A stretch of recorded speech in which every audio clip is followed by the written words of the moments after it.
was 27 years old, I left a very demanding job in management consulting for a job that was even more demanding, teaching. I went to teach 7th graders math in the New York City public schools. And like any teacher, I made quizzes and tests, I gave out homework assignments. When the work came back, I calculated grades. What struck me was that IQ was not the only difference between my best and my worst students. Some of my strongest performers did not have stratospheric IQ scores. Some of my smartest kids weren't doing so well. And that got me thinking.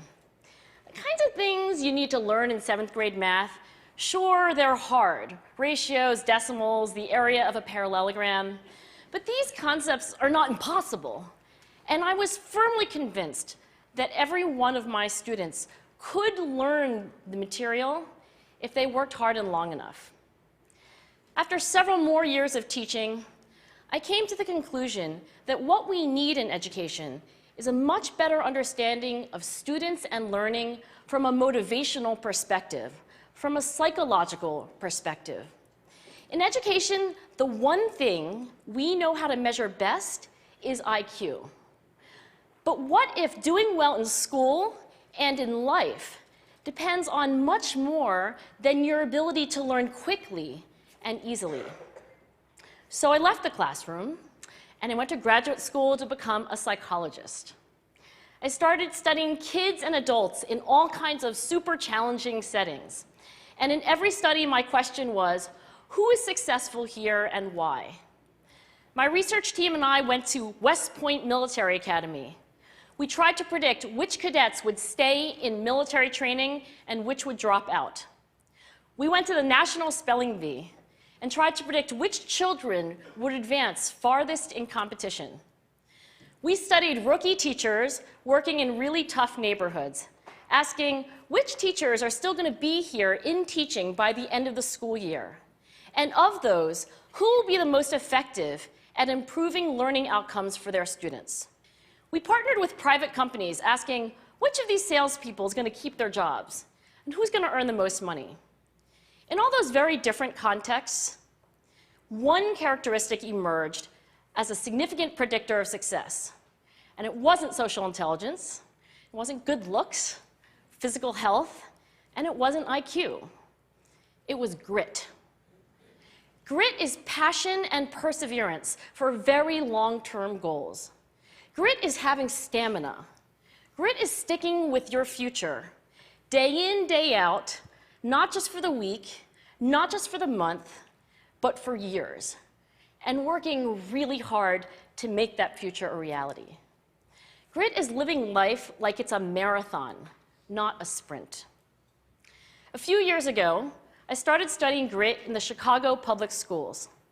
I asked thousands of high school juniors to take grit questionnaires, and then waited around more than a year to see who would graduate.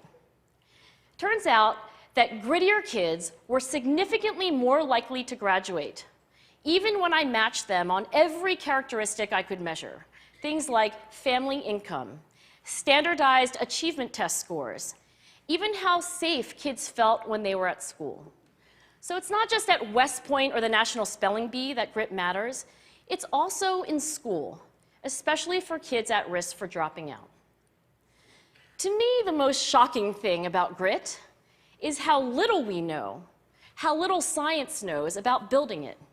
Every day, parents and teachers ask me, how do I build grit in kids? What do I do to teach kids a solid work ethic? How do I keep them motivated for the long run?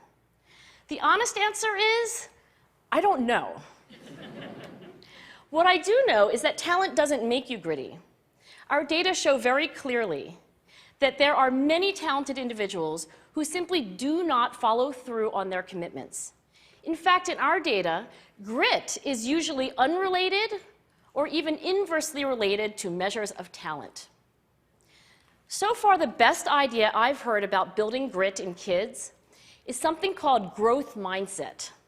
This is an idea developed at Stanford University by Carol Dweck, and it is the belief that the ability to learn is not fixed, that it can change with your effort. Dr. Dweck has shown that when kids read and learn about the brain and how it changes and grows in response to challenge, they're much more likely to persevere when they fail because they don't believe that failure is a permanent condition. So growth mindset is a great idea for building grit, but we need more. And that's where I'm going to end my remarks, because that's where we are. That's the work that stands before us.